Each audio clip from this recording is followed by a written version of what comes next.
Hello friends, সবাই কেমন আছো? আশা করি সবাই ভালো আছো। আমি ঠান্ডায় পুরো জমে গেছি। এটা দার্জিলিংয়ে আমাদের তৃতীয় দিন, থার্ড ডে, যেদিন আমরা রাত 3টের সময় উঠেছি। উঠে 4:15 আমাদের গাড়ি ছিল। আমরা টাইগার হিলের উদ্দেশ্যে বেরিয়ে পড়েছিলাম। টাইগার হিলে আসার তো কারণ জানোই, কি সানরাইজ দেখতে আসা। বাট সানরাইজের টাইম তখনও হয়নি, লোক অনেক জড়ো হয়ে গেছিলো, অনেকটাই ভিড় হয়ে গেছিলো সামনে। আস্তে আস্তে লোক আরও আসছিল, দেখো কত লোক, চারিদিকে লোক আর গাড়ি। তখনও সানরাইজ হয়নি। সানরাইজটা তখন সেদিনকে টাইম ছিল 6:45। আমরা অনেকটা আগে 5টা নাগাদ চলে এসেছিলাম। আর এখান থেকে কাঞ্চনজঙ্ঘা খুব ভালো দেখা যায়। তো আর একটু উপরেও ওঠা যায়, কিন্তু এখান থেকেও দেখা যায় যদি তোমার কপালে থাকে, আর যদি আকাশ পরিষ্কার থাকে, তাহলে তুমি এখান থেকেও কাঞ্চনজঙ্ঘা খুব ভালো দেখতে পাবে। আমরাও দেখতে পেয়েছিলাম বন্ধুরা, তোমাদেরকে অতটা ক্যামেরায় বোঝাতে পারিনি হয়তো, কিন্তু আমরা দেখতে পেয়েছিলাম, যেটুকু দেখতে পেয়েছিলাম সিঁদুরে মেঘ দেখার মতো, কিন্তু দেখেছিলাম। ওই এতদূর আসা কষ্ট করে এইটুকু দেখতে, যতটুকু দেখতে পেয়েছিলাম কাঞ্চনজঙ্ঘা আমাদেরকে যতটুকু দেখিয়েছে আর কি। তারপর আমরা এখান থেকে বেরিয়ে আমরা ডিরেক্ট চলে যাই ঘুম মনেস্ট্রিতে। ঘুম মনেস্ট্রি হচ্ছে একটা বৌদ্ধ টেম্পল। এটা খুবই সুন্দর। এটা প্রথমে ওই গেটের ভেতর দিয়ে ঢুকে নিচে নেমে গিয়ে ওই যে সাদা মতন যে মন্দিরটা দেখছো, মানে আমার কাছে মন্দিরই এটা, যেটা দেখছো ওটা হচ্ছে ঘুম মনেস্ট্রি। এর ভেতরটা তোমাদেরকে নিয়ে যাচ্ছি, চলো আস্তে আস্তে। ভেতরটা খুব সুন্দর, এবং এই যে এইটা যেটা ঘোরে, এটা ওদের ভগবানের কিছু একটা ব্যাপার আছে, যেটা হাত দিয়ে ঘোরাতে হয়, এটা আমিও করেছি। এটা হচ্ছে মনেস্ট্রির ভেতরে। এখানে অনেক বসার জায়গা রয়েছে, হয়তো ওদের কোনো প্রোগ্রাম বা প্রার্থনা বা কোনো কিছু হলে এখানেই এসে বসে, সেটা আমি ঠিক জানি না। তারপর তোমাদেরকে ভেতরটা পুরোটা দেখাচ্ছি। আর একটা অদ্ভুত ব্যাপার আছে, যেটা আমি বলছি, দেখাবো তোমাদেরকে। এই বাটি, অসংখ্য এরকম বাটি আছে। এই বাটিগুলোতে কি আছে আমি ঠিক জানি না, আমার তো জল মনে হয়েছে যে বাটিগুলোতে জলই আছে, দেখে জলের মতোই লাগছিল। কিন্তু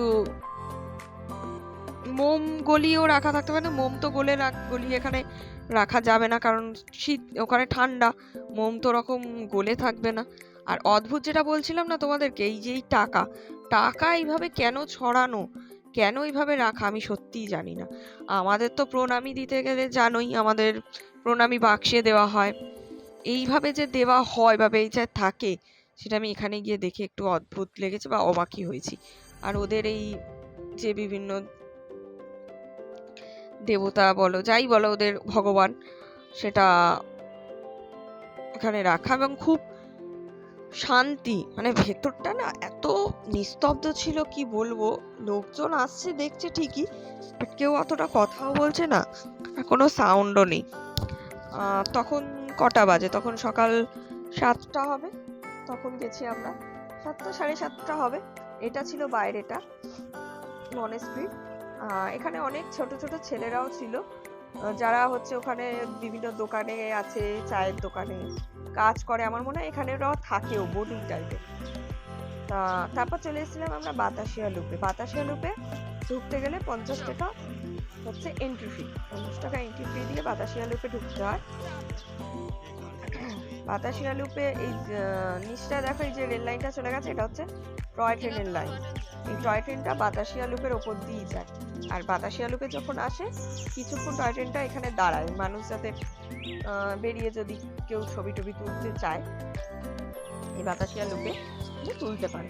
বা যখন ধরো টয় ট্রেনটা চলে এলো, অন্য টুরিস্ট বা অন্য কেউ যদি সামনে থাকে, তাহলে টয় ট্রেনের সাথে টুক করে একটা ছবি তুলে নেওয়াই যায়। আমরা যখন গেছিলাম তখন কোনো টয় ট্রেন আসেনি।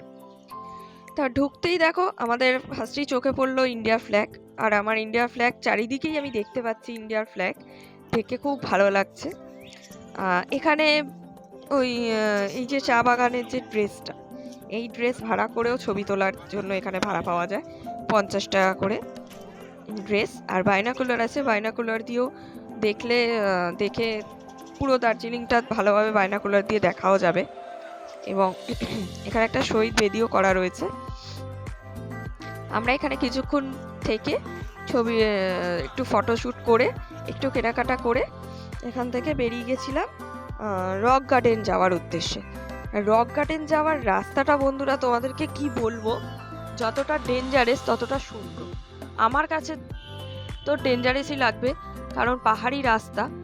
এর আগেও সবকটা পাহাড়ি রাস্তাই ছিল, কিন্তু রক গার্ডেন যাওয়ার রাস্তাটা না কি বলবো, পুরো স্লোপিং, মানে ঢাল হয়ে হয় না, যে বাঁকগুলো নিচে না, টার্নিংগুলো মানে অদ্ভুত লাগছে উপর থেকে। মানে দেখে মনে হচ্ছে কি যে আমরা নিচে যাচ্ছি, মানে নিচে চলে আসার পর বিশ্বাস হচ্ছে যে আমরা নিচে চলে এসেছি। মানে মানে এক একটা রাস্তা এরকম জাস্ট যাচ্ছে আর টার্নিং নিচ্ছে, যাচ্ছে আর টার্নিং নিচ্ছে, আর টার্নিংটা নিচে আর নিচে চলে যাচ্ছে।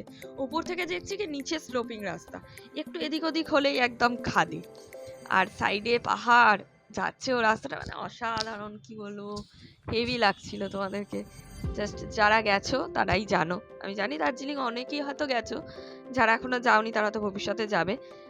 আর এই টার্নিং নিলে নাকি অনেক কষ্ট হয়, শরীরে বমি টমি হয়, আমার সেরকম কিছু হয়নি। রক গার্ডেনে ঢুকতে গেলেও টিকিট আছে, 20 টাকা করে পার হেড। তো টিকিট কেটে নিয়ে আমরা ঢুকেছি। এই যে ঢোকার গেট। রক গার্ডেনে আসার প্রধান উদ্দেশ্য হলো ওয়াটারফলস। আর এই ওয়াটারফলসের উৎস বন্ধুরা অনেক ওপরে আছে, এটা তো নিচে। এই স্লোপিং রাস্তা দিয়ে ওপরে যেতে হবে, ঘুরে ঘুরে দিয়ে ওপরে একদম রক গার্ডেনে, মানে এই ওয়াটারফলসের উৎস। আমি পুরোটা ওপরে যেতে পারিনি, আমার পায়ে খুব ব্যথা করছিল। আমি এখান থেকেই তোমাদেরকে দেখাচ্ছি যে ওয়াটারফলসটার উৎস কোথায়। দাঁড়াও, তোমার এই যে ছোট ছোট ব্রিজগুলো দেখছো, ওই ওপরের ব্রিজটার ওপর থেকে ওয়াটারফলসটা আসছে। এইখানটা কিছুক্ষণ আমরা থেকে ফটোশুট করে চলে গেছিলাম হোটেলের উদ্দেশ্যে। দেখা হচ্ছে তোমাদের সাথে নেক্সট ভিডিওতে।